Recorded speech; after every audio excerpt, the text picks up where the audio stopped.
오늘 하나님 말씀 마가복음 10장 32절로 45절까지의 말씀인데 오늘은 특별히 41절에서 45절까지 같이 읽도록 하겠습니다.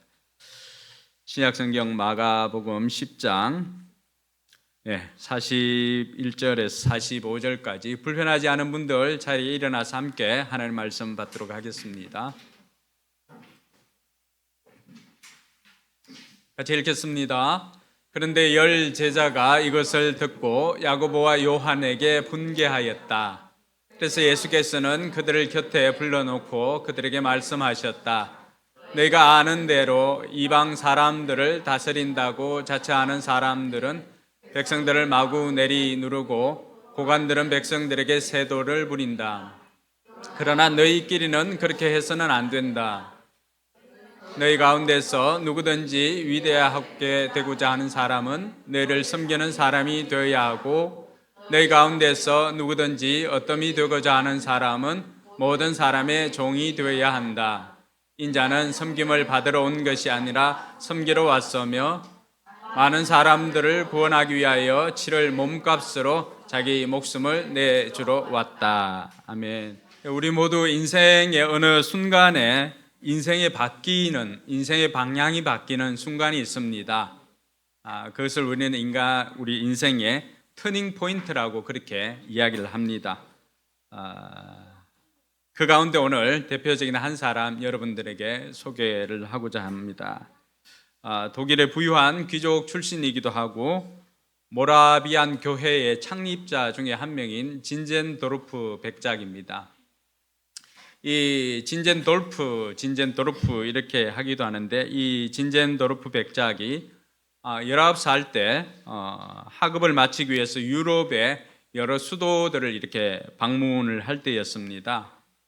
어느 날 뒤셀도르프 미술관을 방문하였는데 거기서 도메니코 페티가 그린 에게 호모, 요즘은 에체 호모라고 이렇게 읽는데 이 사람을 보라라고 하는 그림을 그곳에서 보게 되었습니다. 우리 그림이 준비되어 있습니다. 이 그림입니다. 이 그림 제목이 이 사람을 보라입니다. 선물이야. 이 사람을 보라. 이 사람을 보라. 예수님께서 고난 받으시는 예수님의 모습을 그린 것입니다. 한참을 그림을 보다가 이 진젠도르프 백작이 그림 아래에 화가가 쓴 그 글씨를 발견하게 됩니다. 여기 보면은 에코프로테 핵 파스 좀 페로 이렇게 되어 있습니다. 설명을 해드릴게요. 이 사람을 보라라고 하는 이 내용으로 그림을 그렸던 이 화가가 여기에 써놓은 글씨는 다른 것이 아니라 내 너를 위해 목숨을 버렸건만 너는 나를 위해 무엇을 해왔느냐. 내 너를 위해 목숨을 버렸건만 너는 나를 위해 무엇을 해왔느냐. 이 문장을 보는 순간 진젠도르프는 충격을 받고 눈물 속에 회심을 하고는 귀족으로서의 안락한 삶을 내려놓고 고통받는 자들을 위해서 자신을 드리는 일에 헌신을 하게 됩니다.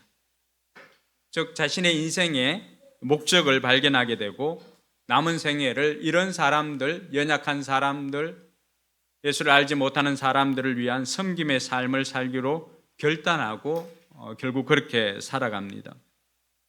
그래서 이 진젠도르프 백작의 섬김을 통해서 모라비안 교회는 더욱더 부흥을 경험하고 이들은 어딜 가든 기도와 선교에 목숨 거는 그런 삶을 살아왔습니다. 어느 날 이 모라비안 교도들과 함께 배를 타고 갔던 한 사람이 있었습니다. 1736년에 미국 조지아로 가는 그 배에 모라비안 교도들과 함께 타고 있었던 사람이 있었는데 큰 폭풍이 일어났기 때문에 이 사람은 두려워서 어쩔 줄을 몰랐습니다. 그런데 한켠에 있는 이 모라비안 교도들은 전혀 두려워하지 않고 그들은 찬양하며 평안하게 기도하였던 것입니다. 이 사건을 통해서 같이 타고 갔던 이 사람이 진정한 믿음이 무엇인가에 대해서 깊은 고민을 합니다. 그 사람이 바로 감리교의 창시자였던 요한 웨슬레가 바로 그 배를 타고 이 모라비안 교도들을 통하여서 인생의 또 의미를 다시 한번 깨닫는 그런 시간을 가졌던 것입니다. 이번 주가 종교개혁 기념주일이기도 한데 10월 31일이 종교개혁 기념일입니다. 마르틴 루터도 마찬가지였습니다. 여러분, 마르틴 루터는 원래 수도원에서 열심히 종교 생활을 했던 사람입니다. 아무리 구원에 대한 것들을 깨닫고 또 자기가 할 수 있는 모든 것들을 다 해봤지만은 내면의 불안함과 죄책감은 어떻게 숨길 수가 없었습니다. 그러다 어느 날 로마서 1장 17절을 통하여서 오직 의인은 그 믿음으로 말미암아 살리라고 하는 이 말씀을 통해서 그의 인생의 방향이 바뀌는 영적 터닝 포인트가 바로 일어나게 되었던 것입니다. 바로 그 말씀을 통해서 그는 하나님의 은혜로 의롭게 된다는 이 진리를 붙잡고 결국 종교개혁까지 일으키게 되었던 것입니다. 우리가 지난 시간에도 한번 이야기했던 성 어거스틴, 어거스틴 젊은 날에 쾌락을 쫓아 살아왔던 사람 아니겠습니까? 쾌락과 철학을 쫓아 살다가 그의 어머니 모니카 여사가 눈물로 기도했지만 끝없이 방황하였던 이 어거스틴이었습니다. 근데 본인도 죄책감에 시달리면서 어느 날 정원에서 이렇게 있는데 바깥에서 톨레레게라고 하는 이 톨레레게라고 하는 게 펼쳐서 읽으라고 하는 뜻이거든요. 그 어린아이들의 그 소리를 듣게 됩니다. 나가보니까 어린아이들은 없어요. 그래서 자기가 읽고 있던 그 성경을 이렇게 펼쳐들었는데 그것에 로마서 13장 13절과 14절에 이렇게 기록되어 있습니다. 낮에와 같이 단정히 행하고 방탕하거나 술 취하지 말며 음란하거나 호색하지 말며 다투거나 시기하지 말고 오직 주 예수 그리스도로 옷 입고 정욕을 위하여 육신의 일을 도모하지 말라. 그는 자신이 그 순간에 지난날 방탕하게 살아왔던 그 자신의 삶을 회개하고는 그 자리에서 예수님을 구주로 영접하고 그 방탕한 어거스틴이 결국에는 세인트 어거스틴이 되도록 성 어거스틴이 될 수도 되는 영적 포인트가, 영적 터닝 포인트가 바로 그 순간 그 자리에 일어났다라고 하는 사실입니다. 저희 역시도 오늘 여기서 말씀을 전하고 있지만 저의 대학생 이전 삶과 이후의 삶은 전혀 다른 삶이었습니다. 예수님을 알기 전과 예수님을 알고 난 다음에 인생이 달라졌을 뿐만이 아니라 또 결정적인 제 인생의 터닝 포인트가 있었는데 자주 말씀드렸지만 저는 라이언 일병 구하기 그 영화를 통해서였습니다. 그 라이언 일병 구하기 보면은 대략의 내용은 다 알지 않습니까? 그래서 이 라이언을 구하기 위해서 라이언이 그때 이제 맷 데이먼이었는데 라이언을 구하기 위해서 특공대가 출동을 해서 전 전장을 돌아다니다가 결국에는 이 라이언을 구해서 구출하는 장면입니다. 그런데 라이언 한 사람 살리기 위해서 대원들도 다 죽고 마지막에 톰 행크스도 이제 캡틴도 죽음을 맞이하는 그 순간이었죠. 그때 이 톰 행크스가 캡틴이 맷 데이먼에게 부탁하는 것이 있습니다. 라이언에게 우리의 죽음이 헛되지 않도록 최선을 다해 살아달라라고 하는 이 부탁을 합니다. 저는 전쟁 영화였지만은 굉장히 많이 눈물을 흘렸고 이 말씀이 제 인생의 터닝 포인트가 되었습니다. 내 죽음이 헛되지 않도록 최선을 다해 살아달라라고 하는 예수님의 음성으로 그 자리에서 들을 수가 있었던 것입니다. 그리고 저는 모든 그 일들을 이제 그만두고 신학교로 가기로 결정을 하였던 결정적인 터닝 포인트가 바로 이 영화 속에 나오는 대사 한마디였습니다. 우리의 죽음이 헛되지 않도록 최선을 다해 살아달라고. 저는 예수님께서 십자가에 달려 죽으시면서 저에게 부탁하시는 그 음성으로 들었기 때문에 제 인생의 결정적인 한 문장이 되었던 것입니다. 인생의 목적을 발견한 사람과 인생의 목적을 발견하지 못한 사람들의 삶은 너무나 큰 차이가 있습니다. 그래서 예수님은 오늘 저와 여러분들에게 우리에게 인생의 목적이 무엇인지를 가르쳐 주고 있습니다. 그래서 오늘 이 시간에는 우리 인생관을 다시 한번 정립하는 너무나 중요한 시간이 되니까 여러분도 오늘 이 말씀을 통해서 여러분 인생에 정말 영적 터닝 포인트와 같은 그러한 일들이 일어나게 되기를 주님의 이름으로 축원합니다. 예수님께서 인생의 목적이 무엇이라고 말씀해 주십니까? 32절에서 34절에 보면은 예수님께서는 자신이 이제 예루살렘으로 올라갔다 곧 죽게 될 것을 말씀하십니다. 그들은 인자에게 사형을 선고하고 이방 사람들에게 넘겨줄 것이다. 그리고 이방 사람들은 인자를 조롱하고 침뱉고 채찍질하고 죽일 것이다. 그러나 그는 사흘 후에 살아날 것이다. 예수님께서 이 땅에 오신 목적을 분명하게 말씀해 주신 것은 그럼 마가복음 8장에도 예수님께서 자신의 죽음에 대해서 이야기를 합니다. 마가복음 9장 30절 31절에도 자신의 죽음에 대해서 이야기를 합니다. 그리고 마가복음 10장 오늘 우리가 읽었던 이 말씀에서도 예수님께서는 자신의 죽음에 대해서 이야기를 합니다. 이 세 장에 걸쳐서 무려 3번이나 자신의 죽음을 언급하고 있다라고 하는 것은 이것이 예수님의 사명에서 가장 핵심적인 사건이라고 하는 것을 가르쳐주고 있습니다. 그리고 10장에서는 다른 곳에서는 밝히지 않았던 예수님께서 처음으로 자신의 죽음의 이유에 대해서 말씀해 주고 있는데 그 말씀이 우리가 읽었던 45절 말씀입니다. 45절 우리가 같이 한 번 더 읽도록 하겠습니다. 45절입니다. 시작. 인자는 섬김을 받으러 온 것이 아니라 섬기러 왔으며 많은 사람을 구원하기 위하여 치를 몸값으로 자기 목숨을 내주러 왔다. 여기서 예수님께서 이 땅에 오신 목적을 우리에게 설명을 해주고 있습니다. 예수님은 섬기기 위해서 왔고 또 많은 사람을 구원하기 위해서 자기의 목숨을 내주시기 위해서 이 땅에 오셨다라고 말합니다. 예수님은 죄인을 자유케 하시기 위해서 자신이 친히 그 몸값으로 이 땅에 대속물로 치러주기 위해서 이 땅에 오셨음을 말씀해 주고 있습니다. 여러분, 기독교가 다른 종교와의 차이점이 뭐가 있습니까? 다른 종교의 창시자들은 뭘 강조합니까? 다 대부분 모범적으로 사는 것을 강조하고 있습니다. 근데 예수님께서는 자신을 뭐라고 말합니까? 예수님은 자신은 희생제물로 죽기 위해서 이 땅에 오셨다라고 그렇게 말하고 있는 것입니다.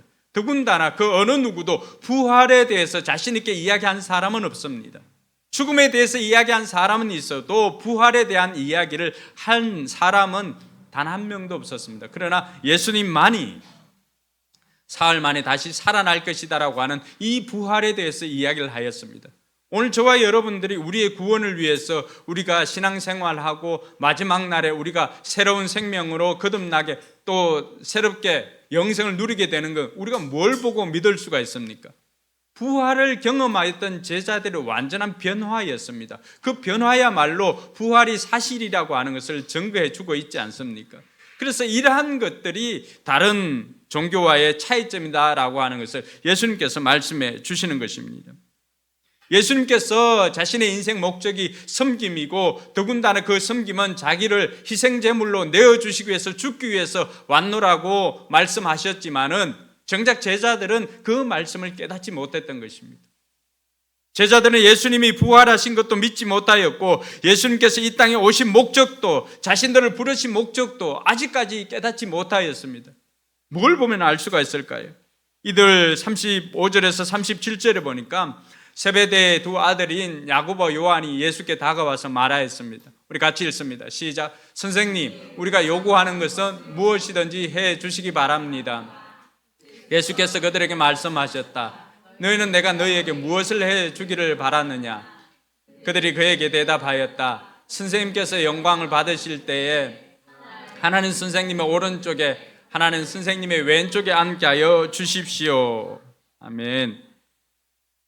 여러분, 이들이 지금 구하고 있는 것이 무엇입니까? 예수님이 임금이 되면 가장 높은 두 자리를 자기네들에게 달라는 것입니다. 두 형제에게 달라는 것입니다. 이들은 여전히 예수님께서 정치적인 왕이 될 것이라고 하는 기대를 가지고 있었던 것입니다.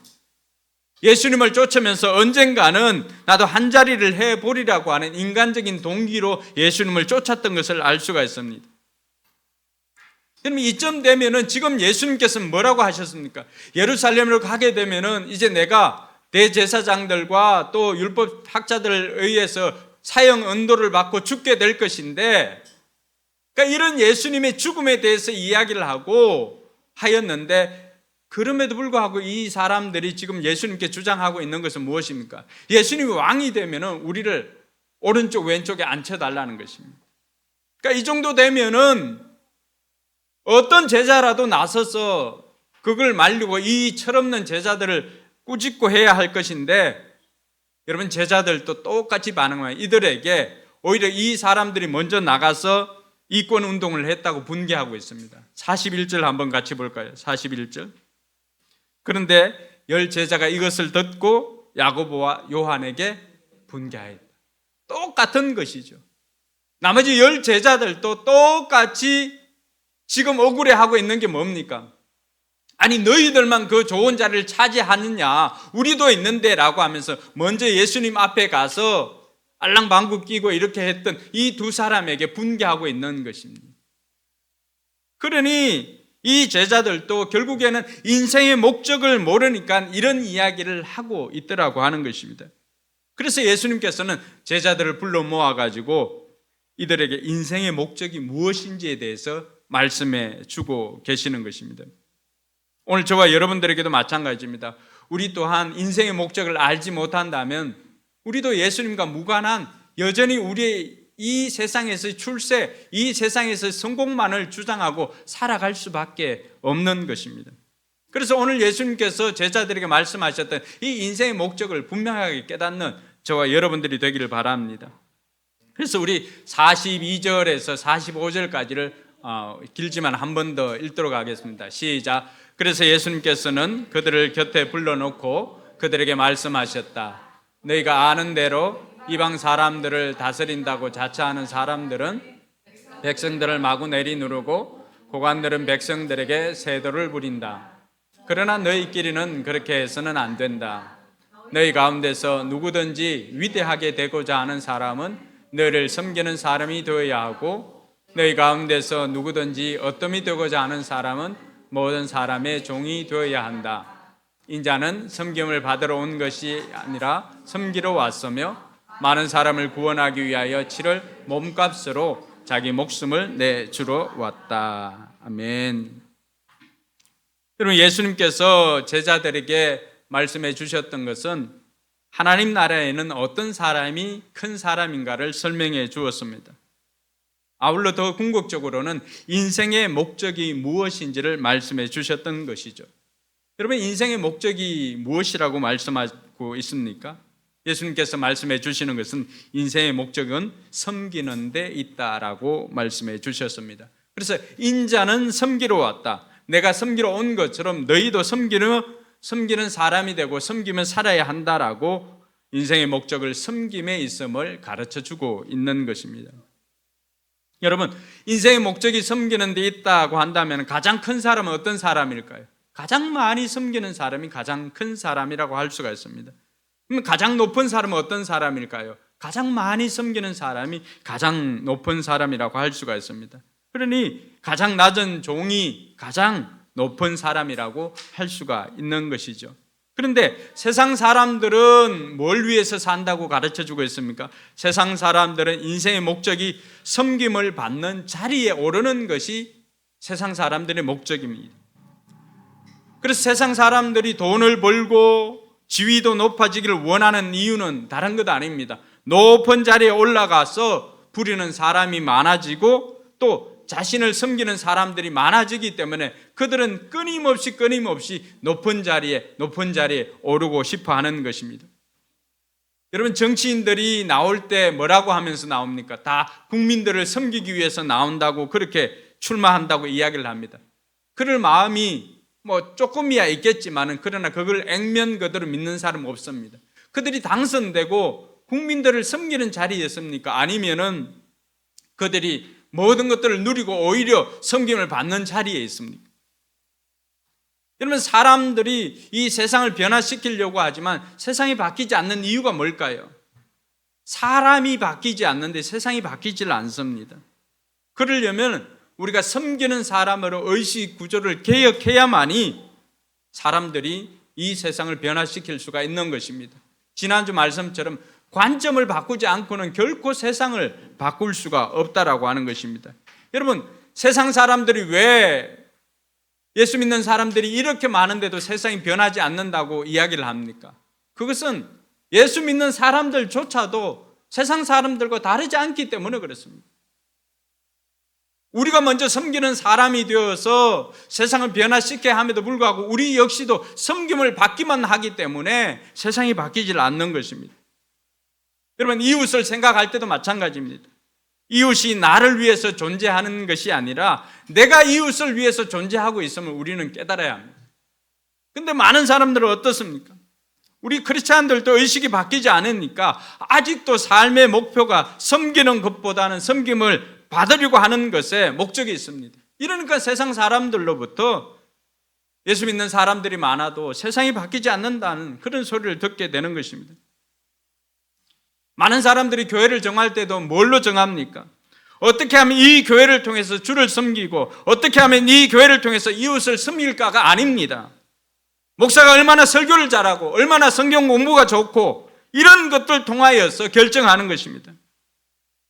그러니까 이러한 것들에는 여전히 아직 섬김을 받으려 하거나 섬기려 하지 않고 내가 이웃을 위해서 존재하는 것이 아니라 이웃이 나를 위해서 존재한다고 생각하기 때문에 세상도 교회도 바뀌지 않는 것입니다. 우리의 관점이나 우리의 생각을 바꿔야 하는 것입니다. 기억해야 하는 것은 우리를 이 땅에 태어나게 하신 것은 섬기라고 태어나게 하신 것임을 믿으시길 바랍니다. 우리를 불러주신 것은 섬김을 받으라고 불러주신 것이 아니라 오히려 섬기라고 예수님처럼 이웃을 섬기라고 불러주셨다라고 하는 사실을 우리가 깨달아야 합니다. 그렇게 된다면 우리의 직장도 우리의 사업장도 무엇을 위한 장소가 될까요? 그것은 바로 우리의 섬김의 사역의 장이 되는 것입니다. 단순한 돈벌이 하는 직장이 아니라고 하는 것입니다. 그 목적이 다른 것이죠. 우리가 부부의 삶이나 또 커플의 삶을 보면은 돕는 배필에 대해서 배웁니다. 예수님께서 아담이 독채하는 것이 좋지 않아서 돕는 배필로 하와를 붙여줍니다. 이 돕는 배필의 뜻이 무엇입니까? 많은 사람들이 돕는 배필이라고 한다면은 배우자가 나의 부족함을 채우라고 그렇게 이해를 하고 있습니다. 그러나 그렇지 않습니다. 배우자가 나를 돕기 위해서 존재하는 것이 아니라 내가 배우자를 돕기 위해서 존재하는 것입니다. 그것이 돕는 배필인 것입니다. 여전히 우리는 이 섬김에 대한 이 마인드를 관점을 바꾸지 않으면 우리 역시도 가정이나 세상을 변화시킬 수 없는 것입니다. 그러므로 저와 여러분들이 우리는 모든 사람의 종이 되어야 하는 것처럼 낮은 자세로 섬길 때 하나님의 뜻을 이루며 살아가는 것이라고 할 수가 있습니다. 그래서 우리가 섬기며 사는 동안은 우리 인생이 성공한 것이라고 할 수가 있습니다. 왜냐하면 인생의 목적대로 살기 때문에 그렇습니다. 거기에 행복이 있습니다. 여러분, 사람들이 다 행복을 쫓아가지만은 그러나 그 사람들 대부분은 섬김을 받는 자리에서 그 행복을 누리려고 합니다. 그러나 거기에 행복이 없습니다. 진정한 행복은 어디에 있습니까? 여러분들이 다른 사람들을, 연약한 이웃들을, 다른 사람들을 섬길 때 비로소 거기서 얻는 것이 행복입니다. 왜 거기서 행복을 누릴 수가 있을까요? 그게 우리의 인생의 목적이기 때문에 그렇습니다. 그래서 이 섬김이라고 하는 것은 일이 아니라 태도와 자세라고 하는 것을 우리가 알 수가 있습니다.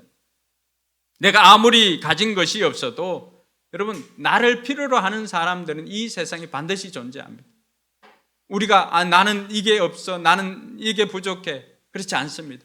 있는 것으로 섬기면 감사는 하지만 감동은 없습니다. 그러나 없는 것으로 섬길 때 거기에서 생기는 것이 뭡니까? 거기에는 감동이 있습니다. 저 사람이 시간이 제일 부족한데도 자기 시간을 내서 나를 이렇게 섬겨주구나. 그걸 깨닫게 되면 거기에 뭐가 있어요? 감사가 아니라 거기에는 감동이 있습니다. 그럴 때 그 사람 마음 문이 열리게 되는 것이죠. 정말로 빠듯하게 살아가는 그 사람이 목장 식구들을 위해서 또 한번 섬기고자 했을 때 사람들은 다 압니다. 저 사람들이 힘들게 살아가지만은 그 힘든 가운데서도 오늘 이 자리를 섬기기 위해서 저렇게 헌신적으로 섬기는 그 모습을 보고 사람들은 감동을 받습니다. 오늘 저와 여러분들도 마찬가지입니다. 우리에게 있는 것보다도 우리에게 없는 것으로 이웃을 섬겨줄 때 그게 감동이 있다라고 하는 사실을 깨닫고 저와 여러분들이 섬김의 삶을 사는 저와 여러분들이 되길 주님의 이름으로 축원합니다. 인생의 목적이 이렇게 섬김에 있다라고 해서 섬기면 만사형통이 되는가? 그렇지 않습니다. 섬김에는 필연적으로 고난이 따를 수밖에 없습니다. 오늘 야고보와 요한이 주님 앞에 뭘 구했습니까? 주님께서 높은 자리에 있을 때 우리를 오른쪽 왼쪽에 앉혀달라는 그것을 구하였습니다. 예수님께서는 이들의 모습을 보고 뭐라고 했습니까? 이들을 책망하지 않았습니다. 여러분, 우리가 많은 사람들이 예수님은 우리가 잘못 살면 책망하고 이럴 것으로 알지만은 예수님께서는 그렇지 않습니다. 예수님에 대한 오해가 없어야 우리가 예수님 앞에 가까이 나아갈 수가 있습니다. 예수님께서는 뭐라고 하십니까?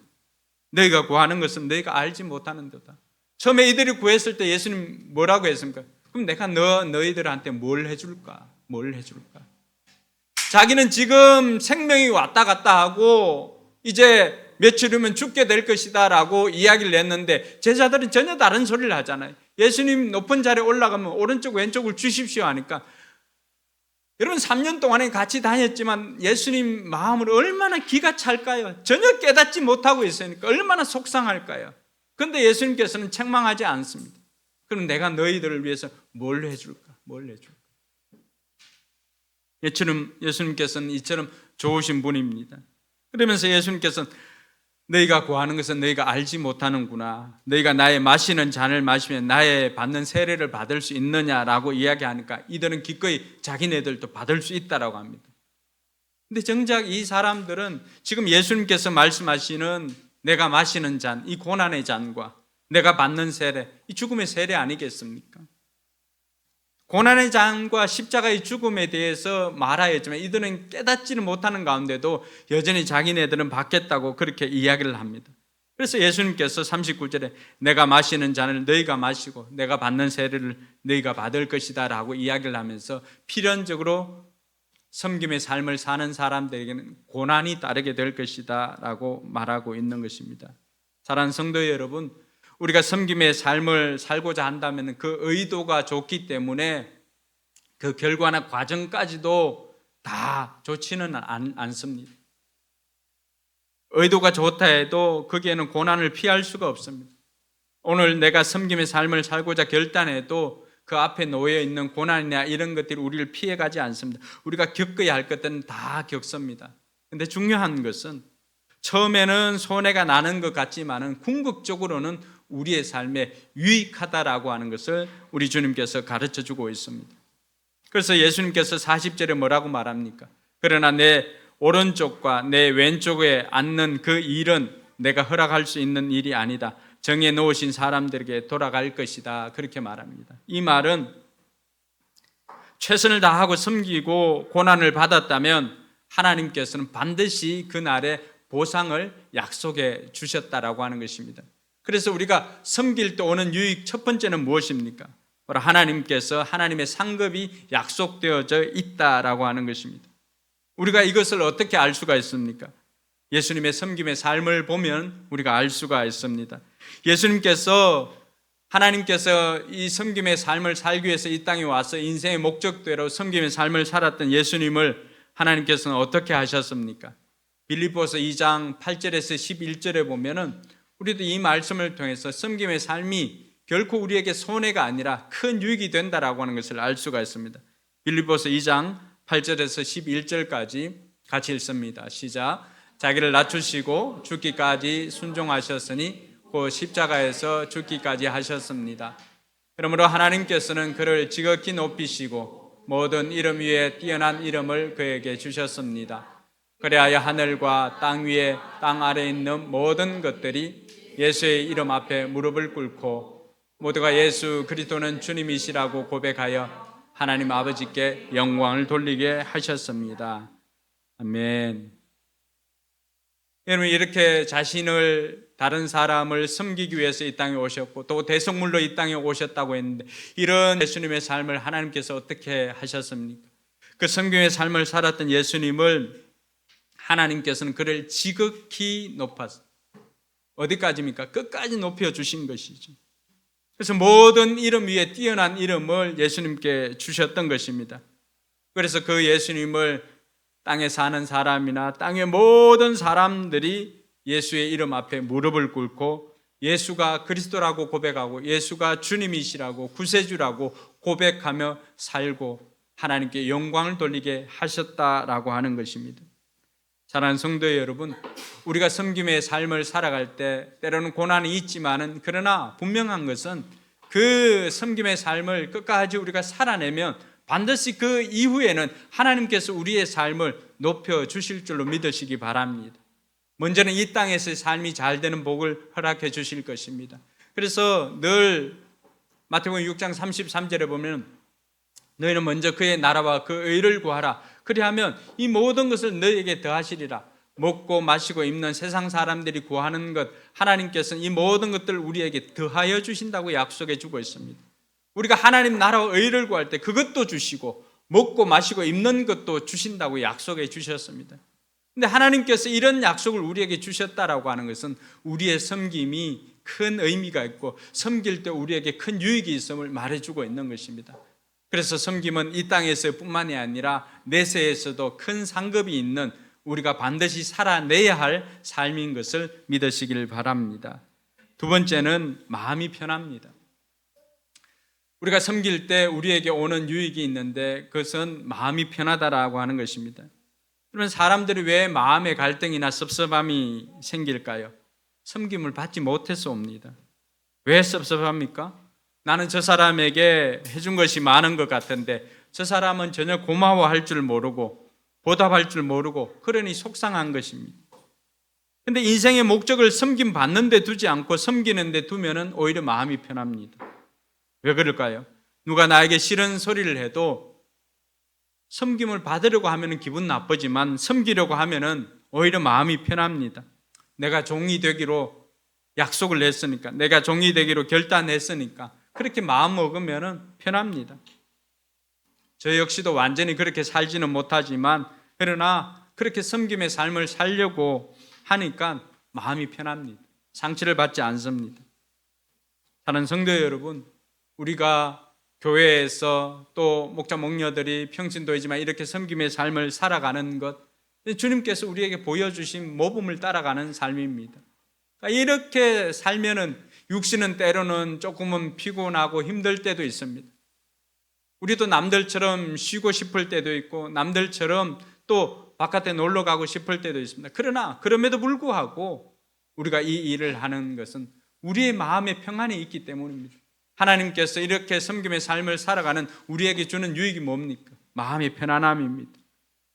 그래서 어떻게든 우리가 이 교회에서든지 학원에서든지 하고자 하는 것이 무엇입니까? 이 섬김을 다른 말로 뭐라고 우리가 정의를 합니까? 다른 사람을 성공시켜 주는 것입니다.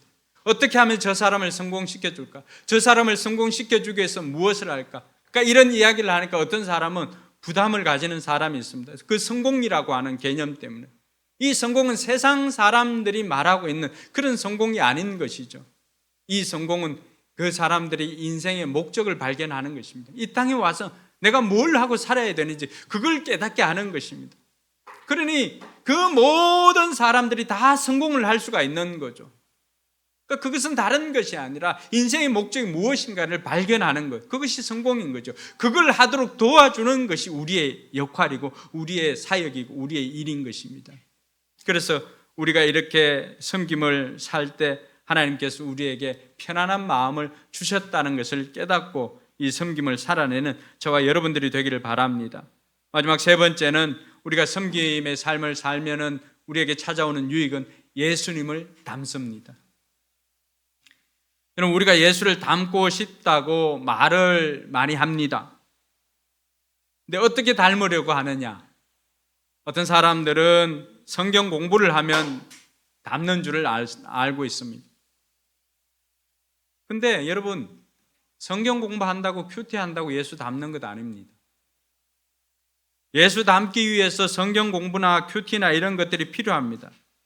그러나 성경 공부하고 큐티했다고 예수 닮는 것이 아니라 성경 공부를 통해서 바리새인 될 가능성이 매우 큽니다. 삶 가운데 섬김 없이 성경 공부만 한다면은 그런 사람들은 정말 조심해야 됩니다. 예수님 십자가에 못 박은 바리새인이 될 가능성이 너무나 크기 때문입니다.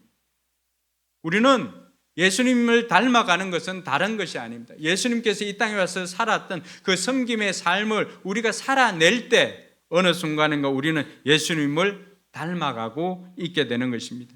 나에게 싫은 말 들어가며 감사하다는 소리를 못 듣고 피곤해하며 섬길 때 그런 삶을 살아가면서 우리는 점점 예수님을 닮아가게 되는 것입니다. 그런 삶을 살 때 거기서 우리가 예수님의 마음을 알고 예수님의 마음을 배우고 예수님을 닮아가게 되는 것입니다. 사랑하는 성도 여러분, 우리가 섬김의 삶을 살 때 우리는 더욱더 예수님을 닮아가는 것을 기억할 수 있기를 바랍니다. 오늘 저와 여러분들이 예수님을 통해서 다시 한번 우리 인생의 목적이 무엇인가를 깨닫는 시간이 되었습니다. 인생의 목적은 섬김을 받는 것이 아니라 오히려 우리가 다른 사람을 섬기는 것이 우리의 인생의 목적인 것을 깨닫는 이 시간이 되기를 소망합니다. 옆 사람에게 그렇게 이야기합시다. 제가 당신을 섬기겠습니다. 할렐루야. 그렇게 할 때 거기에 인생의 행복이 있고 인생의 의미가 있고 우리가 인생의 목적대로 살아가기 때문에 성공적인 삶이 될 수가 있는 것입니다. 이번 한 주간도 우리의 삶 가운데서 내가 섬겨야 될 사람이 누구인가를 돌아보고 그 사람이 내 배우자이든 또 그 사람이 내 부모 형제이건 또 그 사람이 내가 정한 VIP이거든 그들의 필요를 보고 그 섬김을 통해서 행복을 누리는 저와 여러분들이 되길 주님의 이름으로 축원합니다.